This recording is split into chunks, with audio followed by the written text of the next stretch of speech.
Hi everyone, welcome to the tundra. It's probably 21 degrees out.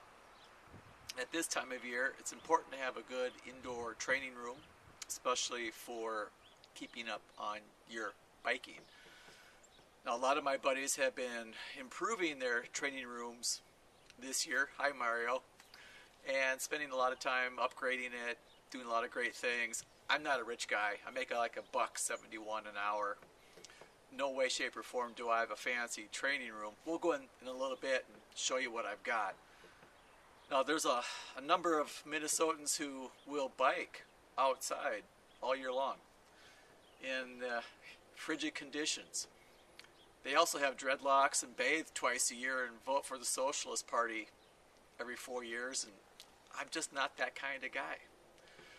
So let's go inside and see what I've got for a setup, especially for keeping in my cycling routine throughout the winter. Let's go inside. Okay, so here we are in the top secret Moss training facility, and the first thing you'll notice when you walk into my furnace laundry room is a drying rack. Now, everything on this rack is just for my my outer shell. I've got two of everything because one thing's always drying and another thing is always wet. And in addition, got the second drying area. And this particular area is, well, as you can see, it's pretty homemade. Another drying rack, a lot of stuff for the swim gear, biking gear, and then the layer of the shell that's next to my body. Stuff's always dry, not as wet. Behind here is a lot of my gear, swim gear, wetsuits, extra hats, extra socks, everything that a man's going to need. More stuff boxed up. And this is my son's swim board. The Graham's board, do not touch. So if Graham, if you're seeing this is just for the video, I didn't mean to touch it. I'll get your permission next time. Is that all right, bud? Now down here in my, well, I suppose you could call it my locker room, you got to have at least one inspirational piece of artwork up. And it's a Steve Prefontaine famous quote, which is basically, the best pace is a suicide pace, and today is a good day to die. And I've always liked that particular quote, and I'm sure you've got your own things up as well. Now on this side of the, now we're in a different room, but we're still downstairs. On this side we've got my son's little basketball Nerf hoop set up.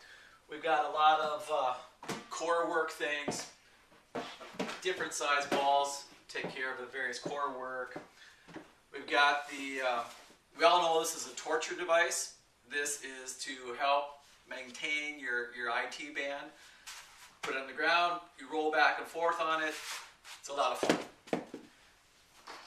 And we've got different weights. The stick is very important. Take care, work out those cramps after you're done with your workout.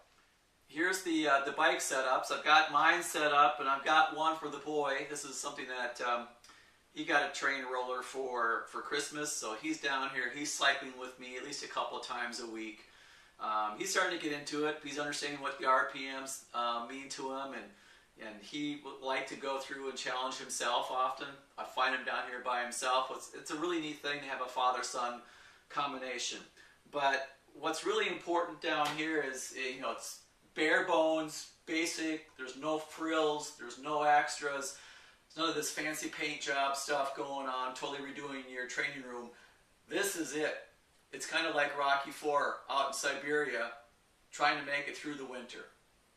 But there is one little special segment that I'd like to share with you when I'm training down here.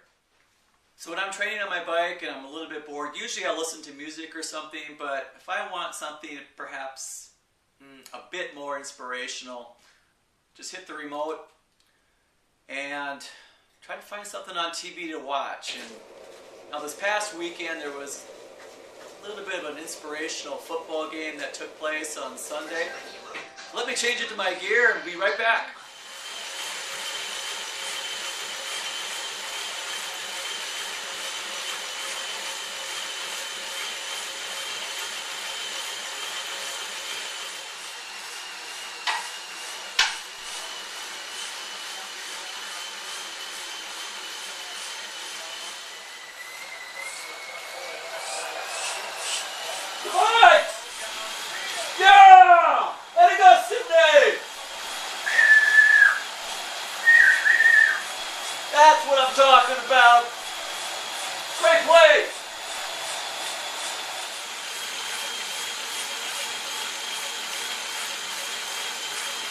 Anybody think the Vikings aren't going to the Super Bowl?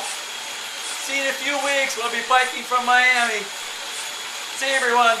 Have a good workout.